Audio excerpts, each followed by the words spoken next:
नहीं सकती है, नजासत उनके करीब आ नहीं सकती है। और जब उनके करीब बैठेंगे तो आपको उनका तो कोई फायदा न होगा, बल्कि आपका फायदा होगा कि आप इस तरह पर अल्लाह से उठेंगे जैसे कभी माँ के टिकम से पैदा हुआ बच्चा और गुनाह गलती इंसान का तो मुजरमा है, जो कि थोड़ी बहुत कोशिश ये करनी चाहिए कि इंसान से गलती हो, साथ हो से जो अहले बैत के चाहने वाला है उससे कोई ऐसा अमल ना हो जो उसके शान के खिलाफ हो। मगर ऐसा कुछ हो गया है तो इंसान को कोशिश करना चाहिए कि तौबा का दरवाजा खुला हुआ है, अल्लाह रहमान और रहीम है और अहले बैत करीम है, और अल्लाह बिल्कुल रहमान और रहीम को भी माफ करने के लिए तैयार है। और अहले बैत जो कि अपने दुश्मन को अपने आगे गिला सकते हैं, ये अपने हैं तो हम अपने हैं। और इस बात को न जाने कि गैर था उसको पूरा कर दिया, हम अपने हैं मानते रहते हैं, मिलता नहीं है। अहले बैत हमारी जरूरतों को हमसे ज्यादा बेहतर है, जब हमारी जरूरत के मुताबिक होगा तो अहले बैत उसे फौरन पूरा कर देंगे। अगर हमारे लिए फायदेमंद नहीं है उसका अज्र तो दे देंगे, मगर वो आता नहीं, फिर वो चीज आप उसकी उम्मीद रखिए जो आपके लिए अगर हम इंसान है, हमको क्या पता, जिनको अभी अगले पल का पता नहीं है तो आने वाली जिंदगी की बात करें उसके बारे में क्या पता होगा कि हमको वो फायदा पहुंचाएंगे या नुकसान। मगर अहले बैत को है जिनको इनमें मानना का यकीन है, वो पिछली चीजें भी जानते हैं, आने वाली गैप की खबरें भी उनके पास है, इसलिए वो मेरे बारे में बेहतर जानते हैं कि क्या मेरे हक को उम्मीद है, क्या फायदेमंद है और क्या नुकसानदेह है। इसलिए तमाम दुआएं ऐसी हैं जो खुदा की बारगाह में की जाती हैं, जिनको हम ये सोचते हैं कि हमारी दुआ रद्द नहीं हुई, हो सकता है उसकी जगह पे हमको दूसरी चीज मिल गई हो, हमको इस बात का एहसास ही न हुआ। अब उसके लिए मैं आपके साथ बयान कर दूं कि मसलन एक आदमी है तो जनाब और ऐसा नहीं कि जनाब मूसा तो फरमाया है कि जनाब इब्राहिम से कि इब्राहिम ने काबिल से फरमाया कहा था कि जैसे दस्तूर वही होता है कि कोई आदमी आ गया और पता चला कि उसको हम पसंद ही नहीं करते हैं, उससे हम वो सलाम किया बैठ गया बात करना हूँ तो जब उसको पसंद ही नहीं करते उससे बात क्या करेंगे। अब ये चाहते हैं कि वो तो मेरा सर पड़ा हुआ है, मैं चाहता हूँ किसी तरह मेरे सर से यार दफा हो और ये बवाल खत्म हो यहाँ से और हम फुर्सत पाए और वो किसी तरह यहाँ से जाए। मगर अब वो कोई जरूरत से आया और किसी रूप से आया तो हम ये चाहेंगे कि ये चलो इसकी अब ये नहीं मानता है तो इसकी जो भी जरूरत है जल्दी से पूरी करो, ये हमारे सर से चला चले, इसकी शक्ल हमको देखना गवारा नहीं है और ये आदमी पूरा का पूरा यहाँ बैठा हो इसकी हाथ जल्दी हट जाए, हमारे निगाहों के सामने से चला जाए। और वही आदमी है जिसका तो बहुत मोहब्बत है और मैं चाहता हूँ कि वो आए और इत्तेफाक से वो आ गया तो अब हम बहाना बना रहे हैं भैया बैठो, अब वो बैठ गया, अब वो तैयारी करा जा रहे हैं, अब वो कह रहा है कि अरे बैठो यार पानी तो पी लो, पानी पीने की माने बिठाया, अरे रुको अभी चाय पी लेना तब जाना, कुछ देर ये मेरे पास बैठा रहे। तो जनाब इब्राहिम ने फरमाया उस आदमी से कि जो दुआ करते हैं अल्लाह जिसको पसंद नहीं करता है तो या तो अल्लाह उसके दिल में मायूसी डाल देता है, या तो अल्लाह उसके दिल में मायूसी डाल देता है कि यार अब तो बहुत दिन कर चुके, अब तो हम फायदा न होगा, मांगना बेकार है। और या ऐसी कोई बात हुई कि अल्लाह जल्दी से उसकी दुआ को पूरी कर देता है कि अब दोबारा सवाल न करे, इसकी जो भी इसकी हाजत है इसको पूरा करो और ये मेरी बारगाह से बाहर हो जाए।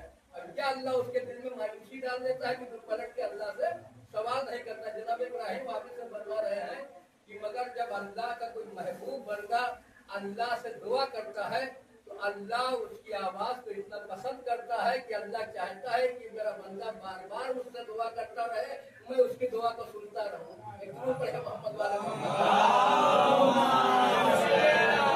मोहम्मद वाले उसकी दुआ को सुनता रहूं और जब वक्त आएगा तो मैं उसकी खुदा हमारा खालिक है, हमारी जरूरतों को हमसे ज्यादा बेहतर जानता है।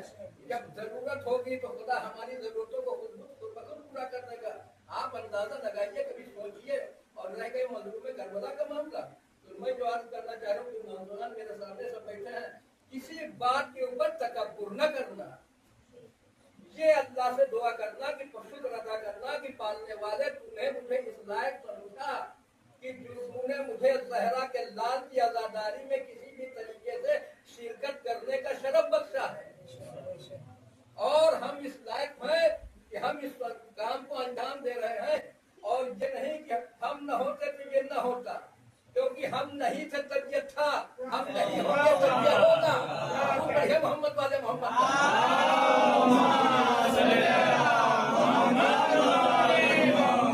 हमारे अब्बा 10-10 मजलिस पढ़ते थे, हम 3 नहीं पढ़ पाते हैं, मगर तब भी मजलिस हो रही थी, आज भी मजलिस हो रही है। हमारे अब्बा मर के चले गए, कल हम मर के चले जाएंगे, मगर मजलिस हुसैन रुकेगी नहीं। अल्लाह हमारे बाप के बाद अल्लाह ने मुझे पैदा किया है, हमारे बाद हमसे किसी बेहतर को पैदा कर देगा। इसलिए किसी बात में तकब्बुर न करना चाहिए, क्योंकि जब तकब्बुर करेंगे तो अल्लाह अमाल को खत्म कर देगा। और अल्लाह तकब्बुर सुनिए देखिए, और किसी बात के लिए अल्लाह ने सेहत दी है तो उसका शुक्र अदा करिए।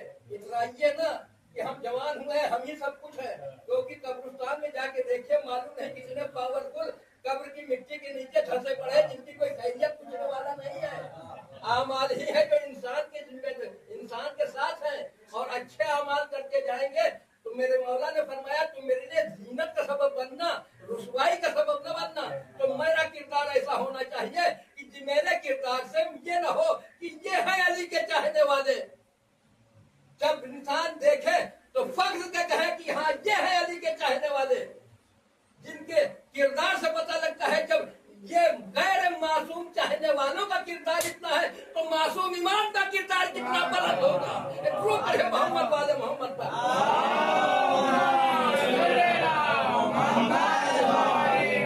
बात करिए, फख्र ये न कहिए। सब छोटे भाई हैं मेरे, कुछ बेटे हैं हमारे, इसलिए मैं इस बात को कह रहा हूँ। और कुछ बड़े भी बैठे, बुजुर्ग भी, अब इनकी जिंदगी तो खत्म हो गई, ये तो आपने बोनस पे चल रहे हैं। गुरु बढ़िया मोहम्मद वाले मोहम्मद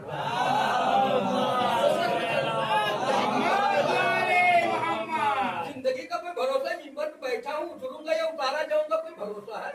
किसी आदमी को खबर नहीं है। जब जनाब सुलेमान को एक लम्हे के लिए मौका न मिला तो हमारी हैसियत और इंदाद क्या है? खड़े रहेगा, रोकब कर ली गई। मगर अज़ीज़ान ग्रामी, क्योंकि तकब्बुर इंसान की बर्बादी का पेशखैमा है। और कोई कितना बड़ा हो, हम कितने बड़े खतीब हैं, जिस दिन मेरे दिल में ये आ गया जो खुदा मुझे जबानी जिसने अता की, जबान अता की है, वो जबान में लुकनत भी अता कर सकता है।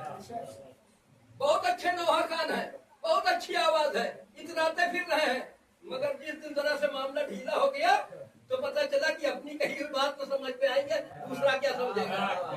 अपनी बात खुद ही न समझ पाएंगे कि कह क्या रहे हैं, सारी धरी रह जाएगी। और हमारी हैसियत, हमारा वजूद, हमारी हकीकत क्या है? हम बस फख्र इस बात पे है कि हम अहले बैत के चाहने वाले हैं। फख्र इस बात का है कि हम अहले बैत के चाहने वाले हैं। फख्र इस बात का है कि मजलूम करबला के जाकिर है। नौहे खान को इस बात पे फख्र होना चाहिए कि हम ज़हरा के लाल का नौहा पढ़ते हैं।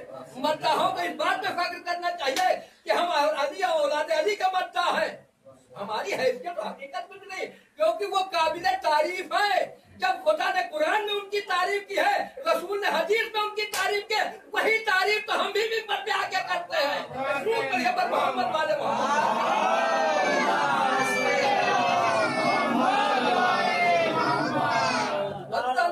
क्योंकि गर्मी बहुत ज्यादा है और वक्त हो चुका है। आप हजरात, क्योंकि उसके बाद नजर मौला के भी एहतमाम है, इसलिए मैं कोशिश ये कर रहा हूँ कि बहुत जल्दी से जल्दी बात को खत्म कर दो, बात दसना भी न रह जाए और साहिब खाना को भी तकलीफ न हो कि बहुत कम हो गए मस्जिद, और मोमिन को भी न हो कि मौलाना बैठ गए तो उतरने का नाम ही नहीं किया। तो इसलिए दोनों चीजें, अब जो लोग बाहर बैठे उनसे इल्तिमा से एक बार जब सामने आ जाए तो जरा पढ़ने में थोड़ा और लुत्फ आए। गुरु पढ़े मोहम्मद वाले मोहम्मद।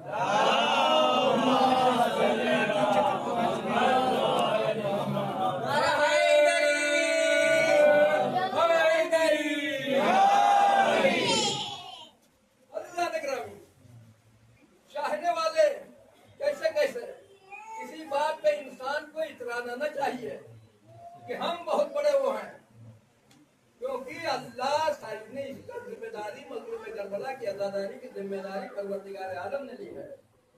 जब आप न होंगे तो अल्लाह बेजान पत्थरों में जान पैदा कर देगा, वो भी या हुसैन की सदाएं बुलंद करेंगे। और हुसैन का गम वो है जिसपे जिन्ना रोए हैं, मलाइका गिया करते हैं, आदम से लेकर रहमतुल्लिल आलमीन का गम गिया करते हैं। और हमको अल्लाह अल्लाह ने चुन लिया है तो ये हमारी खुशकिस्मती है कि अल्लाह ने हमको उस घर में पैदा कर दिया कि जहाँ हमको अहले बैत मिल गए। तो आप बताइए 5 रुपए की जिंदगी की कोई हकीकत है? आप खड़े होकर बैठिए, कई लोग लेंगे? मालूम नहीं कितने, हर आदमी घर में अपने रोटी खाता है, ऐसा नहीं कोई भूखों मर रहा है इस दौर में, चाहे जितना बुरा दौर हो, मगर रोटी हर आदमी खाता है। अब वो जमाना चला गया कि हमारे बुजुर्ग बयान करते थे कि कई दिन मामला बिगड़ता रहता था, मगर आज हर आदमी दूसरे दिन तो गोश्त खा ही देता है। ये बिरयानी के ऊपर कोई नहीं तड़प रहा है, 5 रुपए की बिस्किट की कोई हकीकत नहीं है। मगर जब ये हुसैन से मंसूब हो जाता है तो करोड़पति भी हाथ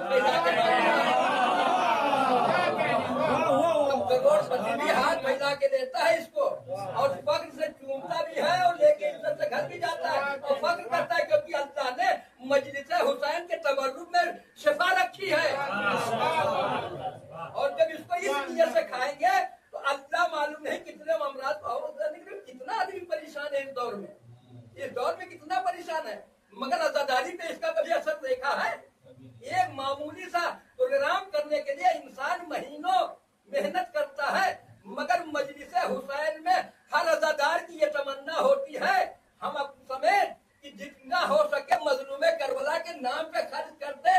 मगर मुहर्रम खत्म होने के बाद इसी बात का अफसोस होता है कि अब इतना नहीं था कि हम अज़ादारों की और खिदमत कर पाते, मगर फिर भी यह हसरत रह जाती है कि अल्लाह अगर और देता तो हम और करते, क्योंकि अपने बेटे के खर्च में तो हम काट सकते हैं, मगर हम हुसैन के मजलूमे करबला की मजलिस में हम कोताही नहीं कर सकते, क्योंकि हमारा जरिया यही है। क्योंकि हम जब इस तरह में एक खर्च करते हैं तो अल्लाह इसके बदले में 70 अता करता है। और ना हो तो देख लो, अपने प्रोग्राम करके अपने अखराजात देख लो, उसके बाद मजलूमे करबला के गम में खर्च करके देख लो, अगर उसमें बजट बिगड़ रहा है, मगर इसमें खर्च करने के बाद कहीं बजट बिगड़ा किसी का नहीं था, सब उसी तरह मामूल पे चलता है। और हम तो खाते ही सदका वैसे बैठ कर, वरना मजलूमे करबला आधा खून अली असगर का, आज यूपी में अली असगर भी है, आधा खून आसमान की तरफ फेंक देते, आधा जमीन पे फेंक देते, तो आज हमारा वजूद ही ना होता।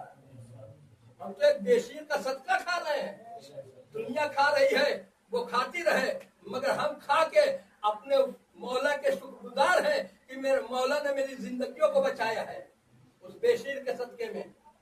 हम बेशीर का सदका खाते हैं, अब उसके नाम पे हमारा है क्या? जो कुछ अता किया हो उस परवरदिगार का अहले बैत का अता किया हुआ है। अगर उनकी राह में खर्च करते रहे तो हम अपना क्या खर्च कर रहे हैं? जो है उन्हीं का तो खर्च कर रहे हैं।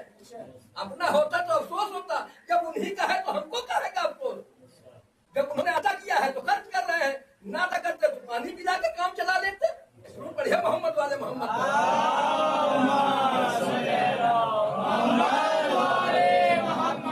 और अज़ीज़ान ग्रामी, कोई काम न छोटा होता है न बड़ा होता है। हम आप जो आदमी गए हैं जियारत पे वो आपको बताएंगे। हम अल्लाह हम सबको जियारत का शरफ फरमाए। यहाँ हम आप एक आदमी पानी मांग ले, हम मौलाना है, हम नवाब साहिब बयाज हैं, अरे हम जवान आदमी हैं, कितने बच्चे से मांग लो, हम ऐसे फिरते हैं। और रोजा सैयद शोहदा पे और 8वें इमाम के रोजों पे जाके देखिए, जो मिलियन और बिलियनों वाले मालिक हैं, वो जूता सीधा करने के लिए वक्त बुक करते हैं। ये है आले मोहम्मद के चाहने वालों की फजीलत। पानी पिलाना, अगर अल्लाह ने सबसे ज्यादा किसी चीज में सवाब रखा है तो प्यासे को पानी पिलाने में रखा है।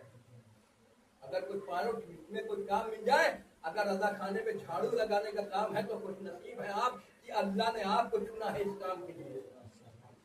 इस झाड़ू के साथ साथ मालूम नहीं कितने गुनाह आपके खत्म हो जाएंगे मजलूम करबला के सदके में। तो किसी काम को छोटा न समझिए, और ये नहीं कि हम ये छोटा काम हम न करेंगे, ये बड़ा काम हम करेंगे। हो सकता है छोटा काम बड़े काम पे कभी भारी पड़ जाए। बड़ा काम हो सकता है किसी का 1 गिलास पानी पिलाना किसी को पुलाव और मुसल्लम बिरयानी खिलाने से ज्यादा हो जाए। बिरयानी वाला मामला धरा रह जाए और 1 गिलास पानी पिलाने वाले का बेड़ा पार हो जाए। एक इंसान था, सर्विस करता था ईरान में, बहुत नहीं ठीक थी रसूल भाई, ऐसे घर का चाहने वाला था, मगर अल्लाह ने जैसे उसाता किया तो वैसे वो खुदा की राह में खर्च भी करता था, और जो भी जरूरतमंद आता था वे तो पेशेवर आते हैं, उनको तो आप जानते हैं। मगर कोई आदमी अगर आपके सामने 10 सवाल बुलंद करता है तो ये काम आपका है कि आप उसकी इज्जत को बचा रहे हैं या इज्जत नफ्स को नीलाम कर रहे हैं। जो भी आपसे हो सके 2, 4, 10, 20 जो अगर जरूरतमंद है तो उसके हाथ पर रख के आप उसकी जरूरत को खत्म कर दीजिए, क्योंकि इसका सिला तो अल्लाह के बंदों पे रहम करने का।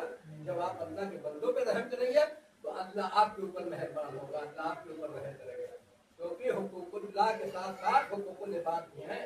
अगर बंदों के हुकूक नहीं पूरे किए हैं तो अल्लाह की इबादत कितनी करते हैं, कितनी मस्जिद बनवा दीजिए, कितने इमाम बाड़े बनवा दीजिए, कितनी नारे हैदरी लगाइए, कितनी नमाजें पढ़ा दीजिए, अगर बंदों के हुकूक को दबाया है तो अल्लाह अपने किसी हक को कबूल न करेगा। समझ रहे? दूर पढ़िए मोहम्मद वाले मोहम्मद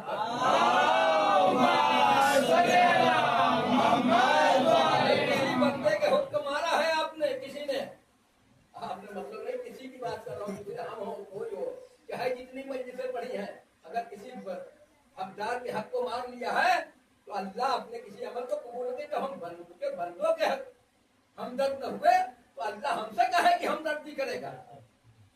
अब वो बेचारा अच्छा कमाता था और राह खुदा में बेदरे खर्च भी करता था, उसी तरह कोई जरूरतमंद आ जाए और उसकी वो जरूरत पूरी करता था। मगर एक वक्त ऐसा आया कि एक दिन वो बीमार पड़ा और कुछ दिन बाद उसका इंतकाल हो गया। अब उसके बच्चे थे, उसकी बेवा, अच्छा अल्लाह ने बीवी भी उसे वैसी अता की थी, शौहर था उसी तरह बीवी। अब जो जरूरतमंद आता है वो उसको जरूरत पूरी कर देती है। जाहिर पता आमदनी का जरिया तो हो गया बंद, अखराजात का जरिया बंद हो नहीं सकता है, खाने पीने की चीजें और जरूरियात तो रुक नहीं सकती हैं। अब आमदनी हो तो मामला चलता रहता है। अब जब 50 कमा के लाएंगे तभी तो 50 खर्च करेंगे। अब पता चला 50 की आमदनी नहीं है, 50 का खर्च है, तो वो कहाँ जाएगा? तो बैलेंस तो बिगड़ेगा। नतीजा ये हुआ, अच्छा कोई साहिल आ रहा है तो ये मना नहीं कर सकती है, आमदनी का कोई जरिया है नहीं, क्योंकि शौहर दुनिया छोड़ चुका है। अब ये बेचारी एक वो भी आया कि इसके हालात बहुत खराब हो गए। अब जब हालात खराब हुए, अब नतीजा ये हुआ कि अब घर के सामान बिकने की बारी आ गई। धीरे धीरे घर के जो भी चीजें थी वो बिकती रहे, और जाहिर सी बात है आमदनी नहीं है, बच्चे भूखे हैं, तो आदमी घर का सामान थोड़ी देखेगा, बच्चों की भूख को देखेगा कि मेरे बच्चे भूखे हैं। अब किसी तरह तो उनका बाकी उड़ाना ही, उनको पेट भरना ही बच्चों का। अब वो बच्चे इसी तरह पढ़ते रहे, एक वक्त वो भी आ गया कि इसके पास हमारे दुनिया से कुछ नहीं बचा। मामला ये हो गया कि अब इसके दूसरों के आगे हाथ फैलाने की नौबत आ गई। कोई आदमी पेशेवर हो जिसका काम ही हो तो ठीक है, मगर जो गैरतदार आदमी इस मुश्किल में फंस जाए तो उसके लिए मर जाने का मकाम है, मतलब हाथ नहीं फैला सकता किसी के सामने। तो मर जाना तो गवारा कर लेगा भूखो, मगर किसी के सामने हाथ फैलाना गवारा न करेगा। मगर अपना जाती मामला अकेले का हो तो जैसे बर्दाश्त कर ले। छोटे छोटे बच्चे भी साथ में हैं, अब वो अपने के ऊपर तो कंट्रोल कर सकते हैं, मगर बच्चों की भूख को कहां से कंट्रोल करें। अब ये औरत और जब बहुत ज्यादा परेशान हो गई, बच्चे भूख से जब बहुत तड़पे, तो इसी तरह इसने सोचा कि अब ये गांव यहाँ बस्ती में रहने के बाद कि हर आदमी मुझे पहचानता है और जानता है। एक ग्रुप पढ़िए मोहम्मद वाले मोहम्मद,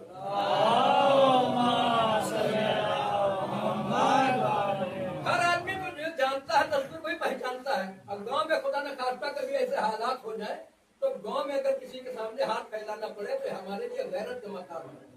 बाहर जाके तो जरूरत को पूरी कर सकते हैं, मगर गांव में हाथ फैलाने के लिए इंसान का जमीर माने हो जाता है, इंसान की गैरत बेदार हो जाती है कि यार खुदा के सामने कल तक जिसको मैंने चाय पिलाई है, आज उसके सामने हम हाथ फैला के कहे हमारे पास फाका कर रहे हैं, हमको 10 रुपए दे दीजिए। अब वो औरत बेचारी, उसने सोचा कि यहाँ शहर में तो जाहिर बात है महल्ले पड़ोस में जहां तक हो सका लोगों ने उसको किसी तरह चलाया काम। अब जब मामला हद से ज्यादा बढ़ गया तो कहा कि मामला तो हद से ज्यादा हो गया, अब हम किसी के सामने हाथ भी नहीं फैला सकते हैं। ये जितने हैं कल ये हमारे सामने हाथ फैला रहे थे, आज हम इनके सामने हाथ फैलाएंगे तो हमारी गैरत दोबारा नहीं कर सकती है। इसलिए बेहतर यह है कि हम इस शहर से किसी दूसरे शहर में चले जाएं और वहां चले जाएंगे, न मेरा कोई जानने वाला होगा न मेरा कोई पहचानने वाला होगा। वहां हम भीख भी मांग लेंगे तो अपने बच्चों को तो पाल लेंगे, इनकी भूख तो खत्म कर देंगे, इनका बांका तो टूट जाएगा, मेरे बच्चे तो पल जाएंगे। भीख ही मांगना पड़े तो मांग लेंगे, मगर मेरे बच्चे पल जाएंगे, जो बच्चे पल जाएंगे जो बड़े होंगे कमाएंगे, फिर हम अल्लाह की राह में खर्च करेंगे। मोहम्मद वाले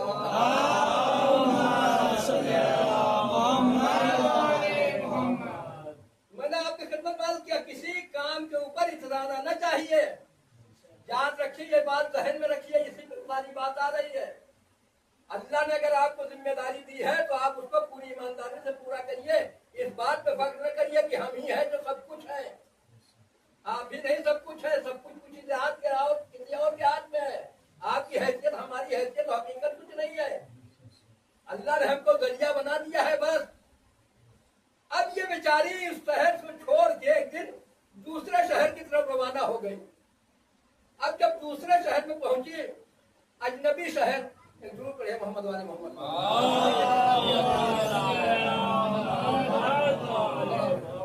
अब अजनबी शहर में जब पहुंची तो वहां पे जाने के बाद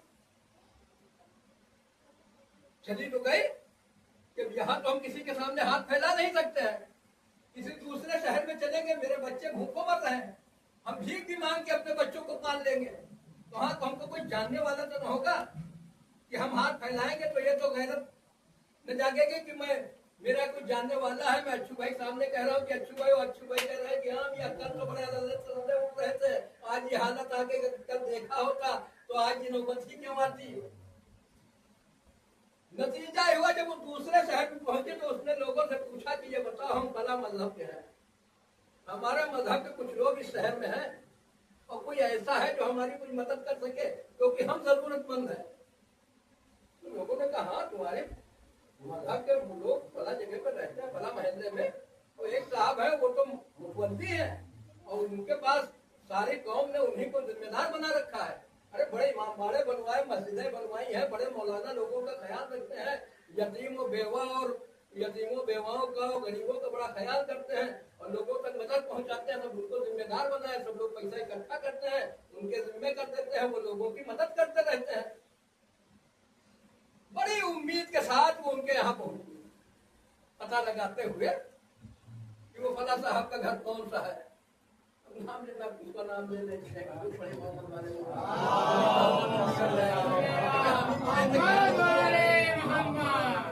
अब वो उनका पता लगाते हुए उनके घर तक पहुंची। पहुंचने के बाद सलाम किया। छोटे छोटे बच्चे साथ है, बच्चे भूख से बेकरार, जिसकी वजह से उसने शहर छोड़ा है कि मेरे बच्चे भूख से मर जाएंगे।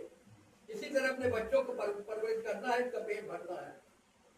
अब जब उन साहब के पास पहुंची तो जाने के बाद सलाम करके कहा कि हम सैदानी हैं, हम औलादे रसूल हैं, हम परेशान हैं, हमारे बच्चे भूखे हैं, आप मेरी कुछ मदद कर दीजिए। ये साहब मालूम नहीं किस डोम में थे। इन्होंने कहा कि आपके पास क्या प्रूफ है कि आप सैदानी हैं,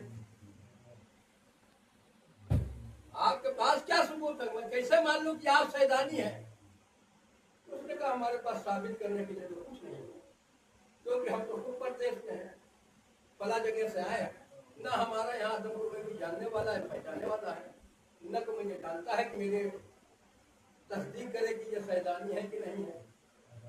अब ये बात होते होते उसने कहा कि अगर आप ये नहीं साबित कर सकते हैं तो हमारे पास ऐसा कोई बजट नहीं है कि हम आपकी मदद करें, खुदा न करे किसी की उम्मीद बन के टूट जाए। बड़े उम्मीद से आई थी, लोगों ने बताया था कि बड़े ख्याल रखते हैं बेवाओं का, यतीमों का, और बड़े मदरसे बनवाए हैं और बड़े मस्जिद बड़े बनवाए हैं। बड़ी उम्मीद से आई थी कि जाएंगे कुछ तो मिल जाएगा, मेरे बच्चों का फाका तो टूट जाएगा। मगर जाने का एक पेशेवर इंसान में, एक जरूरतमंद इंसान में बड़ा फर्क होता है। जरूरतमंद इंसान में बड़ा फर्क होता है। अब जब उसने टका सा जवाब दिया तो ये खड़ी की खड़ी रह गई और कहने लगी कि मेरे पास कोई प्रूफ नहीं है कि मैं साबित कर सकूं कि मैं सैलानी हूँ। तो अगर आप ये नहीं साबित कर सकते तो मेरे पास कोई बजट नहीं कि मैं आपकी मदद कर सकूं। अब जाहिर सी बात है, उम्मीद नाउम्मीदी में तब्दील हो गई। इसके पैरों के नीचे से जमीन निकल गई कि किस उम्मीद से आए थे, मुझे मेरे अपनों ने इस तरह जवाब दे दिया। अब बच्चों को देख रही, कभी उस इंसान को देख रही है कि आखिर ये कुछ मेरी मदद कर देता तो मेरे बच्चों का फाका टूट जाता। उसका एक दोस्त ईसाई था, उन साहब का, अब आपस में सबसे दोस्ती होती है माशरे के अंदर, उसका एक ईसाई दोस्त था, वो उस वक्त वही उसके साथ बैठा हुआ था। अब जब इसने जवाब दिया तो यह औरत भारी कदमों से वापस हुई। आई तो बड़े उम्मीद के साथ। अब जब जवाब मिला तो वापसी, अब कोई जरूरतमंद आप सोचिए किसी के पास जाए सुबह और ये उम्मीद हो कि सलमान के पास जा रहे हैं, मेरी उम्मीद जरूर पूरी होगी और मैं टका सा जवाब दे दूं तो वापसी कितनी भारी हो जाएगी। घर तक आप सोचते हुए चलेंगे यार कितनी उम्मीद से गए थे, कैसा मौलाना है, लेकिन उसने सोचा भी नहीं, कम से कम बैठ के दो बात कर देता, खैरियत पूछ देता, नहीं 100 मांगे थे तो 50 ही कम से कम दे देता, मेरा काम तो चल जाता, कुछ तो जरूरत रफा हो जाती। यह औरत भारी कदमों से, बोझिल कदमों से वापस हुई। वो आदमी देखता रहा, वो ईसाई जो था, देखते देखते वो उठा उसके पास से, समझिए इधर आ जाओ बीच में, गुरु बढ़िया मोहम्मद वाले मोहम्मद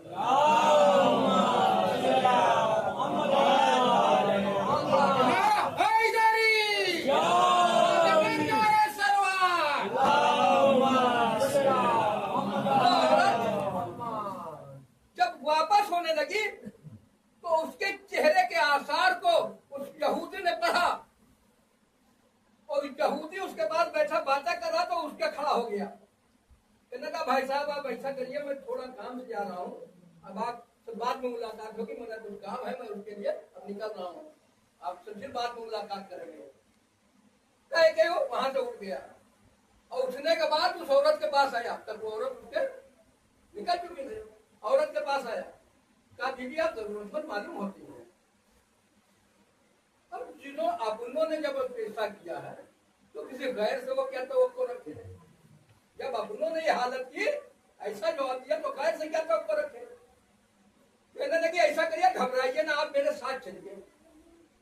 ईसाई ने कहा कि घबराइए ना, परेशान ना होइए, आप मेरे साथ चलिए। और लेके घर आया, अपनी गाड़ी वाड़ी चल गई, बड़ा आदमी था, कोई मामूली नहीं था, गाड़ी बिठाला, लेके घर पहुंचा। घर आने के बाद अपने नौकर को आवाज दी, कहा जाओ फला कमरा खाली करके उसको साफ करो, बेहतरीन 5 चादर लगाओ, उसमें 5 चादर हो, उसको बिछा दो, और ये मोहतरमा ये बीबी है, इनको बच्चों समेत ले जाकर उस हुजरे में टिकाओ, और हम अभी वापस आ रहे हैं फौरन। नौकर उस कमरे को साफ करके इन बीबी को लेके वहां पहुंचा और बिछा दिया। अब बच्चे बैठे हुए, मोहतरमा बैठी हुई है। वो शख्स बाजार गया और खाने पीने के सामान को खरीदा और लेके आया, उस बीबी के हवाले किया, कहा ये लीजिए, आप, मुझे मालूम होता है कि आप लोग बहुत भूखे हैं, इसके पहले आप तुम खाइए, अपने बच्चों को खाना खिलाइए, कम से कम कुछ सुकून हो, उसके बाद में जो कुछ होगा बाद में देखा जाएगा। और आप घबराइए ना, आपको जब तक इस शहर में रहना है तब तक आप कहीं दूसरे दरवाजे पे न जाइएगा, बल्कि आप मेरी मेहमान हैं, हम आपकी सारी जिम्मेदारी उठाएंगे, आपको न खाने की तकलीफ होगी, न पीने की तकलीफ होगी, न रहने की तकलीफ होगी। अब इतनी उम्मीद तो बहुत बड़ी थी ना, देखो एक बहुत बढ़िया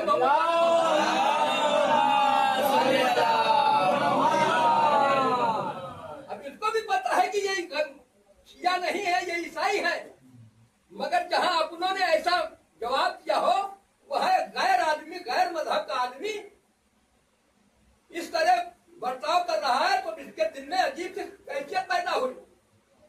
वो खाना देखो का घबराना नहीं, जब तक आप इस शहर में हैं तब तक आप मेरी मेहमान हैं, आप ये खाना दीजिए और मैं आपकी सारी जरूरतें खाने पानी की सारी पूरी करूंगा, और आप यही ठहरिए, ये घर आपका है, आप इस हुजरे में रहिए इत्मीनान से जब तक रहना हो। ये कह के वो वापस हुआ। बच्चे बहुत भूखे थे, बच्चों ने चाहा कि किसी तरह खाना हम तक मिले, हम खाएं, मगर जाहिर सी बात है, गैरतदार इज्जतदार के मामला अलग होते हैं, जो शरीफुल नफ्स होते हैं, बच्चों ठहर गए, यहाँ इतनी देर भूखे रहे हो तुम 2-4 लम्हे और सही। अब ये खाना हमारे तुम्हारे लिए आया है, इसको तुम ही खाओगे, और जब मैं तुमको खिला दूंगी तब मैं खाऊंगी, और घबराओ ना। मगर जिस शहर में आने के बाद हमारे अपने अपने न हुए, एक गैर ने हमारी इतनी मदद की है, तो हम उसे कुछ दे तो सकते नहीं, क्योंकि हम खुद मजबूर हैं। इसलिए हम उसके हक में दुआ तो कर ही सकते हैं। तो आओ हम दुआ करते हैं, तुम आमीन कहना, उसके बाद में ये खाना रखा है, हम लोग इत्मीनान से खाएंगे। उस औरत ने अपनी दुआ के लिए हाथों को बुलंद किया, कहा पालने वाले, जहां शहर में, जिस शहर में मेरे अपने अपने न हुए, एक गैर मजहब के आदमी ने मेरे साथ इतनी हमदर्दी की है, बारे लहा इसे राह हिदायत दिखा दे।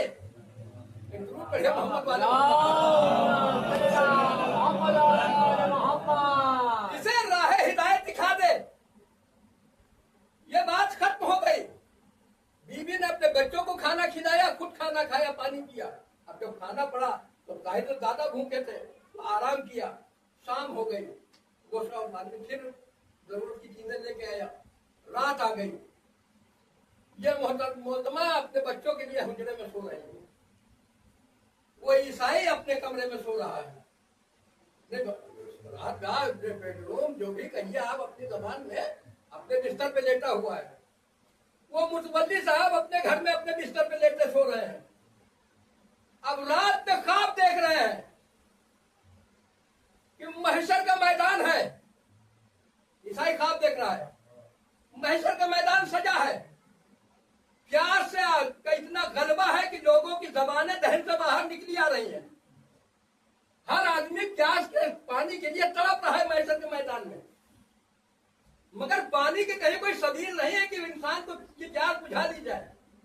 उसी में पता चला कि उधर अली पानी बांट रहे हैं, कौशल पे अली पानी बांट रहे हैं। इसने सोचा कि यार जिंदगी भर तो ईसा का कलमा पढ़ा है, अली को कभी इमाम माने ही नहीं, और यहाँ पे अली पानी बांट रहे हो, मुझे पानी देंगे क्यों? इतनी चीज है, अब प्यास इतनी है कि जान हलक में लपट आ रही है कि अब दम निकल जाए तब दिन निकल जाए समझी जा, और जबान प्यास से दहन से बाहर निकली हुई है सबकी। और प्यास इतनी शिद्दत की कि अब ये चाह रहा है कि मैं करूं क्या, कि अगर एक थोड़ा गिलास पानी मिल जाता तो कुछ तो सुकून मिल जाता, मगर पानी तो अली बांट रहे हैं, और अली मुझे देने क्यों लगे? क्योंकि मैं ईसा की शरीयत पे अमल कर रहा हूँ, मोहम्मद की शरीयत पे अमल करता रही हूँ, और अली मोहम्मद के जानशीन है, जिम्मेदारी कौशल पे उनकी है। हम जाएंगे तो हाथ पकड़ के वैसे भगा दिए जाएंगे। अब ये आदमी कभी कभी आदमी जरूरत से मजबूर होके, आदमी परेशान होके सोचता है कि चलो कोशिश तो कर ही सकते हैं, कोशिश तो कर ही सकते हैं। कहा चलो देखते हैं अली के पास चल के। दिल में सोचा कि शायद रहम खा के कोई पानी दे दे, क्योंकि अली तो करीम है। अपने दुश्मन को जो आदमी शीर पिला दे, जिससे ज्यादा करीम कौन होगा? तो अली करीम है। चल के देख रहे हैं कि शायद अली मुझे पानी दे दे। दिल में सोच रहा है यार जाएंगे तो अली भी हाथ पकड़ के किनारे लगा देंगे और कहेंगे तुम तो हम मुसलमान थोड़ी हो, तुम तो ईसाई हो, तुमने ईसा का कलमा पढ़ा है, जाके ईसा को ढूंढो, लेके आओ और जाके उनसे तलब करो। और जब शरीयत आ गई थी तो तुम ला इलाहा इल्लल्लाह मुहम्मद रसूलुल्लाह अली वलीउल्लाह कहते तो हम तुम्हें पानी पिला देते। तुम्हारा यहाँ क्या मतलब? तुमने जब उस हुक्म को माने नहीं तो तुम उम्मीद क्या लगाए हो? अब ये सोच रहा है कि अली से पानी मांगू या ना मांगू। फिर ये प्यास इतनी शिद्दत की है, अब ये ख्वाब देख रहा है, प्यास इतनी शिद्दत की है कि अब फिर कह रहा है कि चल के नहीं देंगे अली पानी, मगर प्यासे मरने से अच्छा है कि एक बार कोशिश तो कर ही लिया जाए, अली से पानी तो मांग ही लिया जाए। हो सकता है तरस खा के दे ही दे। अब मर तो वैसे ही जाएंगे, मरना तो वैसे ही है, कम से कम कोशिश तो कर ही ले कि अली शायद पानी दे दे, और न देंगे तो कहाँ मिला जा रहा है, वैसे भी प्यास है, मगर कोशिश तो कर ही सकते हैं। अब ये दौड़ता हुआ अली के पास आकर, या अली हमने ईसा का कलमा पढ़ा है और आपके रसूल का कलमा नहीं पढ़ा, न मैंने मोहम्मद को नबी माना है, न आपको इमाम माना है, मैं तो ईसा की शरीयत पे अमल करता रहा, मगर प्यास बहुत शिद्दत की है, अगर थोड़ा सा पानी मिल जाता तो कुछ सुकून हो जाता। मेरे मौला ने कहा कि जाके, अब वो कहाँ कर रहा है, कहाँ पे देख रहा है, तो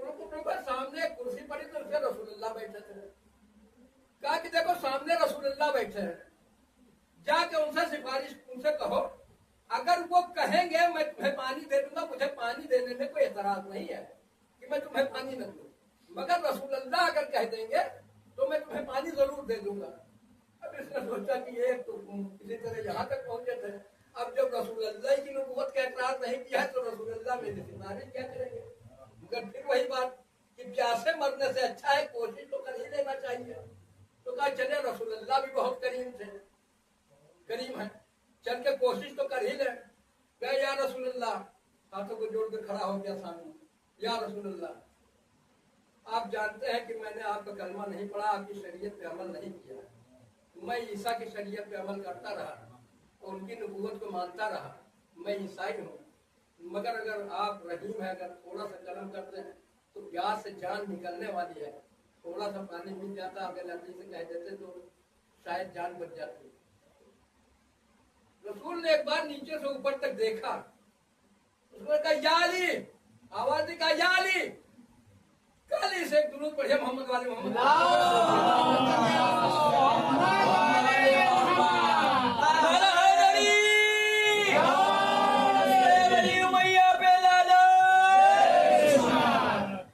कहा या अली, कहा या रसूलुल्लाह, या रसूलुल्लाह बताए। कहा ये ईसाई जरूर है, मगर कल इसने जो तुम्हारी औलाद के साथ सलूक किया है तो इसका हक बनता है कि इसे सैराब कर दिया जाए। भागा उधर, अली ने कूदा आप बढ़ा दिया और जैसे कूदा आप पिया वैसे आप खुली। इसको लग रहा था कि मैंने कोई ऐसी चीज पी है जो बहुत शीरी, बहुत शीरी है। वो पानी जब पिया तो बहुत जाहिर बात है, एक तो कौशल का पानी फिर अली के हाथ से मिल रहा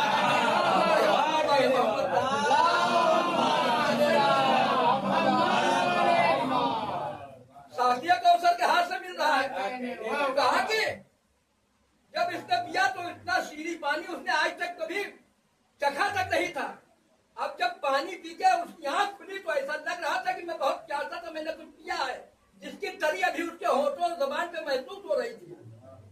चक के बैठ गया, कुछ समझ में नहीं आ रहा कि हो गया हुआ क्या, घबरा के बैठा, दिल में सब कुछ सोच लिया इसने।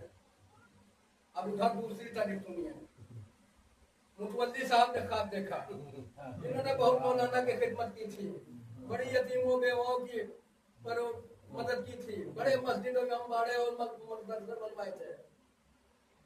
मुतवल्ली साहब ने वही ख्वाब देखा कि महशर का मैदान है, एक एक की जबान निकली हुई है दहन से बाहर, हर आदमी एक एक कूदे आपके लिए परेशान टहल रहा है, कहीं पानी की सबील नहीं है कि पानी मिल जाए तो इंसान की जान बच जाए, और पानी न मिला तो दम निकलना, जो पहले अर्ज कर चुका हूं, दम निकलना बिल्कुल करीब है कि मैं जरूर जिससे प्रवास कर जाएगी, अब बचूंगा नहीं, प्यास के मारे हलाक हो जाऊंगा। फिर इन्होंने इनको पता चला कि उधर अली कौशल में पानी बांट रहे हैं, तकरीबन यानी ये भी कहा था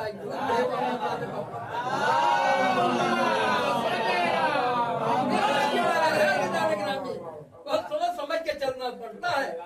अब ये सोचे कि वलीउल्लाह कहता हूँ, जिंदगी भर कहा है, इतने मदरसे बनवाए हैं, इतने मौलाना की खिदमत की है, इतने अशरे करवाते थे, इतनी मस्जिदें बनवाई हैं, इतनी बेवाओं यतीमों की मदद की है, और मैं तो शिया हूँ, अलियत वलीउल्लाह कहता हूँ, नारा हैदरी बहुत जोर से लगाता था मस्जिद में बैठ के, मुझे अली न पानी देगा तब किसे देंगे।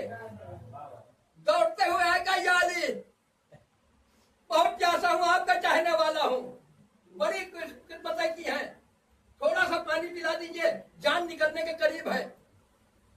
मेरे मौला ने सपाट सा वही जवाब दे दिया कि सामने वो रसूलुल्लाह बैठे, अगर वो कह देंगे तो पानी देना मेरे लिए कोई बड़ी बात नहीं, पानी तो मैं तुम्हें दे दूंगा, मगर सामने रसूलुल्लाह बैठे हैं, जाके उनको बुला लो, उनसे इजाजत दिलवा दो, मैं तुम्हें पानी पिला दूंगा। कक्का सा जवाब सुना भी लो, भाई तो मतलब मोहम्मद रसूलुल्लाह भी कहा था, तब तो अली रसूलुल्लाह कहा था।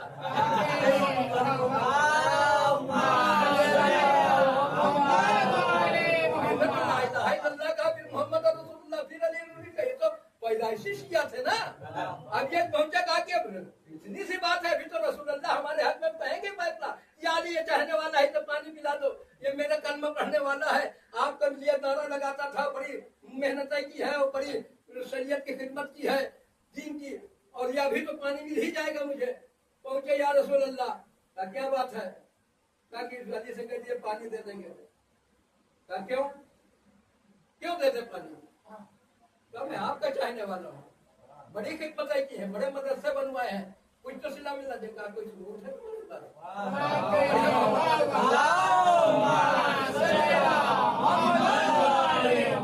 कोई सबूत है तुम्हारे पास कि तुमने ला इलाहा इल्लल्लाह कहा और तुमने बड़ी मस्जिदें बनवाई, बड़े इमाम बाड़े बनवाए, बड़ी मोमिनीन की खिदमतें की, बड़ी बेवा यतीमों की खबरगिरी की, कोई प्रूफ है तुम्हारे पास? कहा या रसूलुल्लाह महशर में हमारे पास तो कोई प्रूफ नहीं है। तो कहा जब तुम्हारे पास प्रूफ नहीं तो हमारे पास पानी नहीं है। जब तुम्हारे पास प्रूफ नहीं है तो हमारे पास पानी नहीं। इतना जवाब सुनना था कि इनकी आंख खुल गई। अब जब इनकी आंख खुली तो ऐसा लग रहा था कि मैं कुछ देर पहले बहुत प्यासा था, जवान ऐसी हुई महसूस हो रही थी। तो कहा कि हाँ, जब कहा कि कोई प्रूफ है तो कहा या रसूलल्लाह महशर में मेरे पास क्या प्रूफ? तो कहा कल जब मेरी औलाद तुम्हारे सामने आई थी तो तुमने नहीं सोचा था कि परदेश में मेरी अपनी सयादत साबित करने के लिए उसके पास क्या प्रूफ होगा? उसके पास क्या प्रूफ था? अरे उसने तुमको तो मदद कर देना चाहिए, उसने मेरा हवाला दिया था, किसी गैर का नहीं दिया था। झूठ पड़े मोहम्मद वाले मोहम्मद, वो शैतानी थी या नहीं थी ये बात की बात है। उसने मेरा हवाला तुम्हें दिया था कि हम औलादे रसूल है, तुमको तो वैसे मदद कर देनी चाहिए कि वो जरूरतमंद थी, और दूसरे शहर में आके वो अपनी सयादत की पहचान तुमको कहाँ बताती? जब उसको तुम उसकी मदद नहीं कर सकते तो हम यहाँ महजिद में तुम्हें पानी भी नहीं दे सकते हैं। सारा भरम टूट गया। अब जब आँख खुली तो ऐसा लग रहा था कि बहुत प्यासा था और जबान ऐठी हुई थी, और वो सुन चुका था कि यार अली तुम्हारी औलाद के साथ इसने कल जो सलूक किया है तो इसका हक बनता है इसे पानी दे दिया जाए। रात गुजरी, सुबह का तड़का हुआ, जाहिर सी बात है नींद किसको रात भर आई? उठा, जाके दक्कुल बाप किया। दक्कुल बाप करने के बाद मुन्ना ने आवाज दी, हाँ भाई बताइए। दरवाजा खोलिए। दरवाजा खोला, कहा कि सबसे पहले तो अपना दीन तालीम कराइए।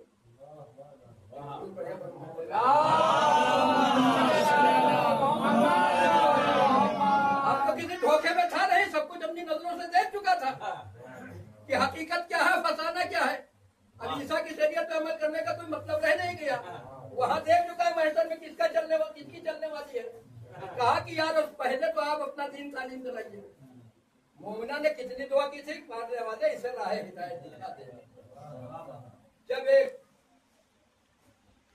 उसने कहा, उन्होंने कलमा पढ़वाया, और जब कलमा पढ़वा चुकी तो कहा कि बीबी आप परेशान न होइए, मेरा जो घर है, मेरी जो प्रॉपर्टी है, मेरा जो कारोबार है, वो आधा आपका है, आधा मेरा है। अल्लाह के राह में अगर एक खर्च करोगे तो अल्लाह उसके 10 देने का असबाब पैदा कर देगा। और जो हुसैन की राह में खर्च करेगा तो उसका तो हिसाब ही नहीं। अल्लाह ने ग्रामी और कहा कि मैं और भी जितनी भी हैसियत, कुल हैसियत जितनी मेरी है, जो मेरा बिजनेस है, मेरी जमीन है, मेरी प्रॉपर्टी है, मेरा घर है, जितना है सब मैं आधा तुम्हें दे रहा हूँ। अब ये आज से आप ये आधे की मालिका है। अब आपको किसी के सामने हाथ फैलाने की जरूरत नहीं है। आप जैसे चाहे इसको खर्च करें, जिसको चाहे मदद करें। फिर वही दिन वापस आ गए जो पहले थे।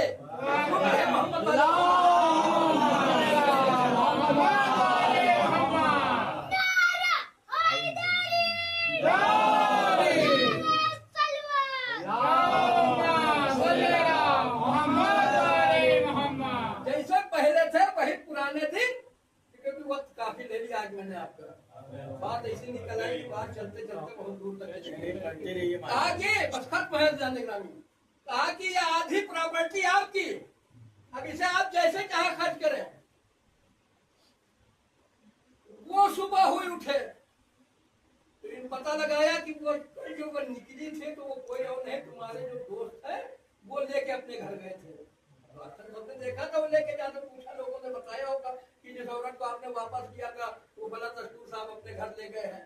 अब वो पता चला, वो सुबह हुई तो उस ईसाई के घर पहुंचे तो उनकी घर लगा दिया। कहने लगे क्या बात हो, निकले कहा ऐसे सुबह सुबह आता हुआ। तब मेरा एक मेहमान आया हो आपके घर में है, आप वापस चले जाइए, मेहमान नहीं है, वो खुद की मालिका है। अब आपकी मदद की जरूरत उन्हें नहीं, अगर आपको जरूरत हो कुछ मदद की तो उनसे जाके मांग लो।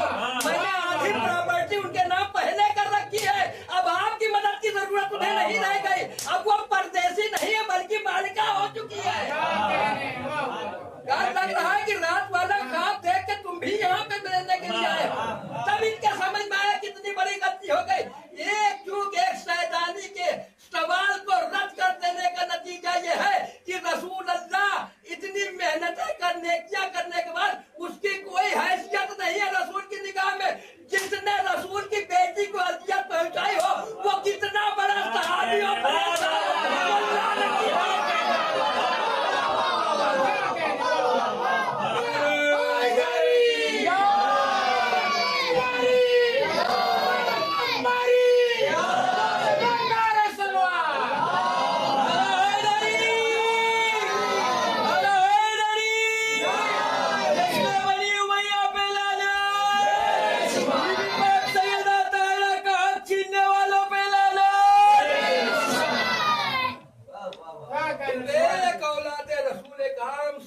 के सवाल को रद्द कर देने पे रसूल अल्लाह इतना नाराज हो सकते हैं।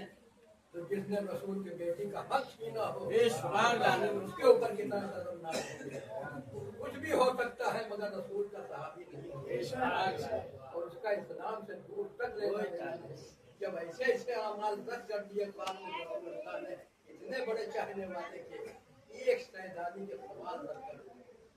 मैंने अहले बैत है उसके लिए उसका अंजाम खुद पहुंच रहे कि राह हक किधर है कि खुद फैसला करके बताएंगे कि हुसैन की तरफ क्या है और मजीद की तरफ क्या है।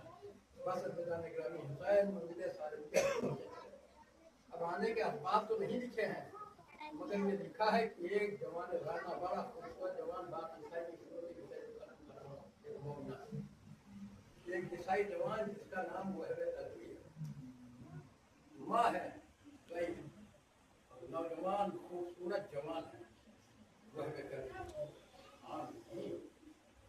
और एक ज्यादा से ज्यादा लिखा है अभी शादी करके ताजा ताजा जा रहे हैं। क्या हौसला होता है किसी जवान की शादी होती है। क्या हुआ ख्वाब देखा या किसी ने गैर से कोई वैसा कुछ हुआ कि वह भी बात का अमन हो गया कि वह वार्ता उनकी दिमाग के टेबल में आएगा और मुझे अपनी रिफाकत में कबूल कर लीजिए। सारे मुसलमान हैं अभी मंजिल सादिया पे आके कलमा पढ़ा है और जो हुसैन की रिफाकत में आ गए तो चार मुहर्रम को पानी में हटाए गए, 7 मुहर्रम को अलग की सदाएं गलत हो रही थी। सारे अफराद पड़े थे वहाँ महफिल और दौजा उमा की तरफ रही थी। 10 मुहर्रम को जब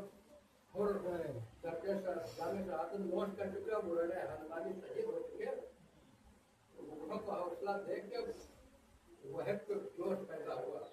मैदान कारोबार में पहुंचे इमाम से इजाजत देके और घमासान चल रही जरा की कड़ियों से खून टपक रहा था शमशीर से वापस आए और आने के बाद माँ के खिदमत में पहुंचे और कहा मादरी के राजी आप मुझसे राजी हैं मेरा सलाम हो उस मोहब्बत लगी बेटा। सवाल बताता है कि माँ ने वह को भेजा होगा कि वह देर न करो जाके नुसरत इमाम में अपनी जान कुर्बान कर दो। वह का सवाल ये बताता है कि माँ मुझसे राजी हो गई। सवाल का अंदाज बताता है कि माँ ने तैयार करके भेजा है।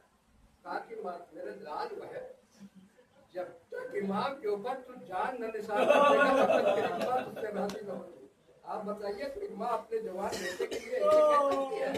मगर करबला की माँ पे मेरा लाखों सलाम, करबला की माँ पे मेरी माँ कुर्बान, जिनका वो जज्बा था कि मेरा लाल शहीद हो जाए, जहरा का लाल किसी तरह बच जाए।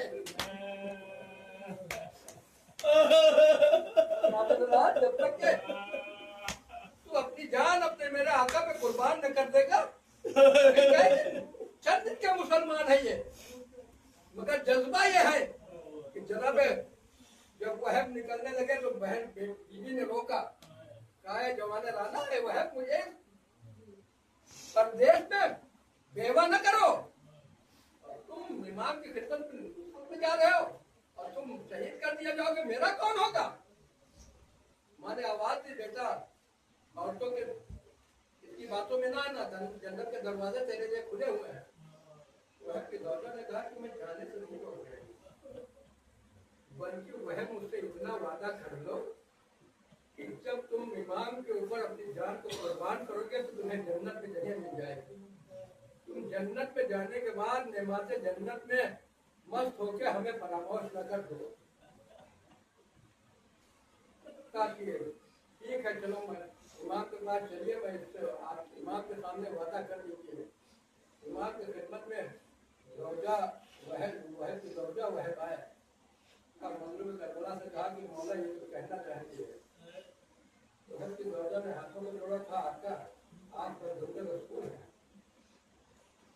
और अभी मेरा शौहर मैदान में जाएगा और शहीद कर दिया जाएगा और हमारा इस प्रदेश में कोई नहीं है। एक पहली हाजत तो यह है कि वह जन्नत में जाने के बाद मुझे फरामोश न करे, माते जन्नत हो जाने जन्नत माते जन्नत पाने के बाद दूसरे आप मुझे अपने हरम में दाखिल कर दीजिए कि यहाँ प्रदेश में हमारा कोई सहारा नहीं है। ये सुनता था कि मजलूम करबला की आंखों से आंसू वह की सोच क्या कह रही है। अरे मेरी शहादत के बाद मेरे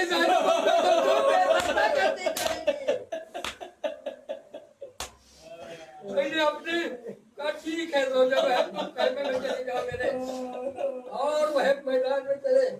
मैदान में आने के बाद वह ने बड़ी दाहिना शाना कलम को खत्म कर दिया था के साथ, दाहिना शाना कलम हुआ। फिर वह ने तलवार बाएं हाथ में ली, बाएं हाथ से जंग करने लगे, बायां शाना कलम हुआ।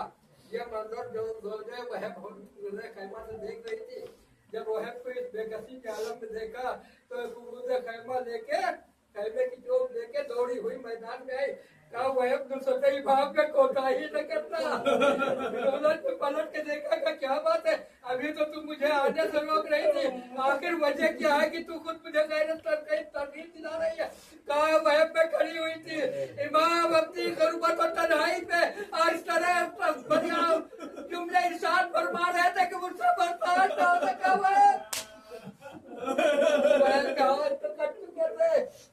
मगर रोजा को मैदान में देखा बढ़ने के बाद रिदा को अपने दांतों से पकड़ा और खींचते हुए घसीटते हुए चले।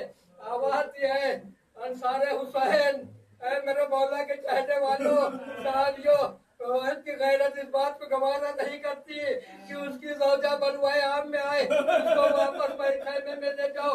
वह की इमाम ने कहा कि रोजा वह वापस चली आओ। और तो इतिहास साकित है, इधर वह की रोजा खैमे की तरफ चली, वह मैदान की तरफ चले। इसी असरा में एक गुर्दे आनी वह के सर पे पड़ा, वह से उड़ा के घोड़े से जमीन पे आने लगे। आवाज दी आका मेरी खबर लीजिए। ये मंजर जो रोजा वह ने देखा, पलट के मुंह खैमा लेके फिर मैदान में आई, कातिले वह के ऊपर वार किया, वो वासले जहन्नम हो गया। शिव ने मंजर देखा, अपने गुलाम को इशारा किया, एक गुर्दे आनी रोजा वह के सर पे पड़ा। दोनों शोहर रोजा वह एक साथ खाको खून में गलता रहे। खुशबूसियात करबला में इस भाव का भी इजाफा हुआ कि हम मर्दों के साथ साथ औरतों के भी शहीद कर दिया गया। जज़ाकुम रब्बुकुम अज़ाकारो। बस आखिरी बात खत्म हुआ। ये मंजर जनाब वह की रोजा मुवालदा जिनका नाम कमर था तेरे खैमा से देख रही थी। बेटे की हालत देख के मैदान कारवार के करीब आ गई। जालिमों ने सितम यह किया कि रोजा वह के सर को तन से काटने के बाद वह की मां की तरफ फेंक दिया। बादरे वह ने मोहब्बत में दौड़ के वह के सर को बच्चों को बोसा दिया, और उसके बाद आसमान की तरफ सर को बुलंद किया, पालने वाले इसमें हकीर से नजराने को कबूल फरमा ले, फिर सर को मैदान की तरफ फेंक दिया, कहा जो राह इमाम में हम दे देते हैं उसे वापस नहीं लिया करते।